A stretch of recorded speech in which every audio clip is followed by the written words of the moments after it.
Sometimes I make this life thing harder than it needs to be. Not dead yet, true shit. Exogenous ketones. What are they? Are they beneficial? Can they be useful on a ketogenic diet? Maybe you're just starting out doing keto and feel like exogenous ketones can help you get in ketosis faster. Maybe you think that you can lose more weight quicker using exogenous ketones. Or maybe you're like me and you've been doing a ketogenic lifestyle for quite some time and not sure if you can still reap any benefits from using exogenous ketones. So in this particular video, I'm going to go ahead and share what exogenous ketones are and how I think they could be beneficial and useful on a ketogenic diet. I'm also going to be sharing day 1 of this experiment. In the next 2 or 3 videos, depending on the length of them, I'll go ahead and share my day-to-day experience. For now, let's jump into day 1 of my Perfect Keto Exogenous Ketone experiment.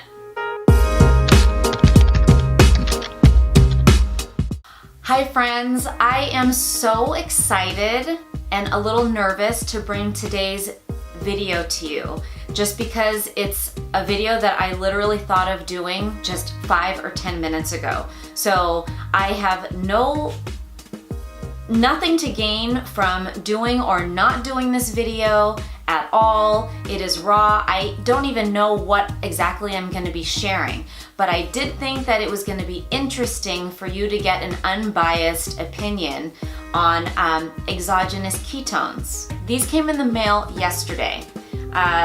These are from the company called Perfect Keto. This is an exogenous ketone, and this one is just MCT oil powder. So exogenous ketones like this one, this is beta hydroxybutyrate. And beta hydroxybutyrate is basically one of the 3 ketones that's produced in the body. Our body will produce it on its own. Anybody that's in ketosis, they're producing their own ketones, they're producing their own beta hydroxybutyrate. So before I jump into the rest of the video, which I don't even know what I'm going to share exactly, except kind of my experiences with it, I did want to mention a few things. First, I've been doing keto now for almost a year, full year, and this is strict nutritional ketosis. I haven't deviated from it. I don't do cheat days, I don't do splurge days, I don't do extremely higher carb days, anything like that. I was able to do it without taking exogenous ketones, haven't had any need for them, didn't really know what they were other than that you were putting ketones into your body, and I was thinking to myself, well, my body's already making ketones on its own, so why would I need to have an exogenous source? Why would I need to put an exogenous source into my body? I have no experience with exogenous ketones whatsoever. This is literally the first time I've ever even had them in my hand. I didn't do a ton of research on it just because, again, I was producing my own ketones, I was producing my own beta hydroxybutyrate, so I didn't have a need for it. So the only thing that I really know about exogenous ketones right now is that a lot of people use it. Some people use it daily from what I hear. It helps them get into ketosis faster. It might help with keto flu symptoms. So this actually could have been good when I was first starting with keto, and I maybe wouldn't have ended up in urgent care if I had them. I don't know. But aside from that, I think it might suppress hunger a little bit, and it also might help people who are trying to get into fasting. I think it might make that process a little bit easier, but really outside of those few things, I know nothing about exogenous ketones. So I'm gonna go on my walk right now, and then I'm gonna come back, I'm gonna make my decaf. I'm gonna put half a scoop of the chocolate sea salt Perfect Keto Exogenous Ketones into it, and I'm gonna see how I feel. I will let you know what happens.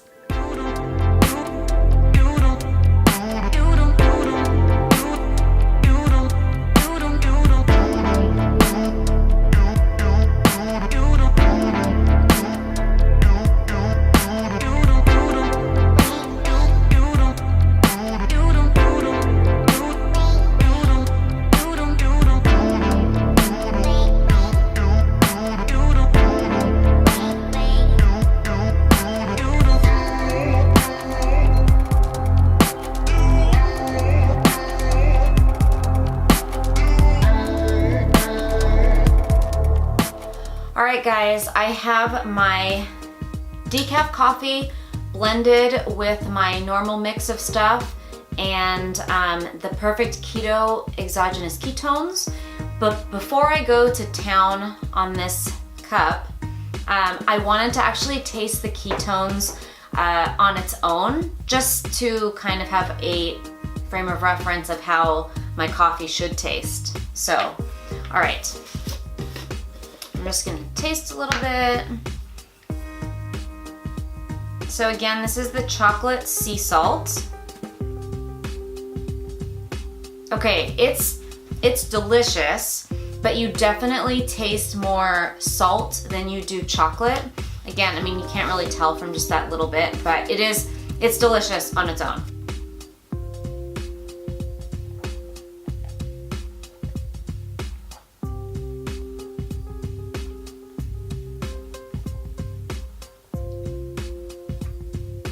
All right, I don't know if it's because, I mean, if you guys can't tell, this is a freaking huge ass cup.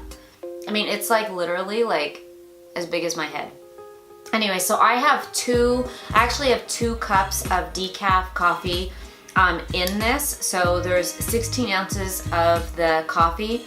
And then, so I don't know if it's because there's so much liquid in it that I can't actually even taste the ketones. It doesn't change the flavor at all. As of right now, it just tastes like my regular decaf coffee. It's delicious. So, all right, I'm gonna finish this and I will check back in with an update soon.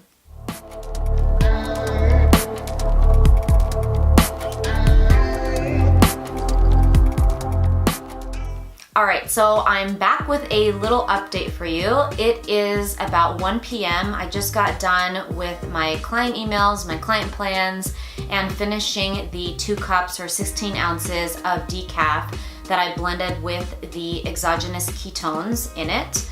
And I can't say that I feel a ton different than I did an hour and a half ago. I'm definitely just as hungry. And actually, I don't even want to say that I'm hungry because people will be like, oh, if you're hungry, then why don't you eat? I don't mean like hungry. I mean like I could eat. Like I could eat my first meal, but I could also not eat. As opposed to me being like, no, I can't even think about food right now because I'm not hungry at all. Okay, so as far as hunger goes, I don't feel any different. But what I did notice within maybe 10 or 15 minutes, like getting halfway through the cup, is that I did get this like burst of energy. I almost felt like I haven't worked out in at least like a week right now, because again, I haven't been feeling well. But maybe like half an hour ago, I was like, I was like, wow, I have some energy. Like I kind of want to go work out, which I didn't have this past week. That is definitely noticeable, is I have more energy, which I'll take. And anybody that suffers from chronic pain and fibromyalgia, or any chronic illness for that matter, having energy, that's always a good thing. So that I will take. I am not sure if this afternoon, maybe I was thinking I would add another half scoop to a smoothie or something like that, and then take it this afternoon as well to see if there's any kind of difference. Or what I may do is just wait until tomorrow when I break my fast with my decaf, just do a full scoop to really see if there's a bigger difference. So I haven't decided yet, because again, this video, nothing is planned. So, all right, so meal one for today is, I don't know if you can see, but it's just a big bowl of stuff, totally random. I have some grass-fed beef. I have onions, bell peppers, and some cabbage, and I sauteed all of that up together with a little bit of ginger, garlic, coconut aminos, and a little bit of chili paste. And then I just added that to a big bed of power greens. And then once the saute was done cooking, I turned off the heat and then stirred in some peas. And before somebody who does keto comes on and they're like, peas aren't keto, shut up. Peas are on my keto and I like peas, so I'm gonna eat peas and they're okay on my keto. Got it? All right. And then I also have a piece of my keto bread that I toasted up and I put some Kerrygold butter on it. So that is my first meal for today. And then I have to pick up my daughter from school, and then I'll probably have that smoothie with another scoop of the exogenous ketones in it and see if that makes a difference in how I feel. So yeah, that's all I got. Meal one, and then I'll be back. My thoughts have definitely changed about exogenous ketones. I do see some pitfalls though. Within 30 seconds of being outside, I had that feeling, but it was like an overwhelming kind of feeling. Now, I'm feeling good. I'm actually feeling so good right now that I think I'm actually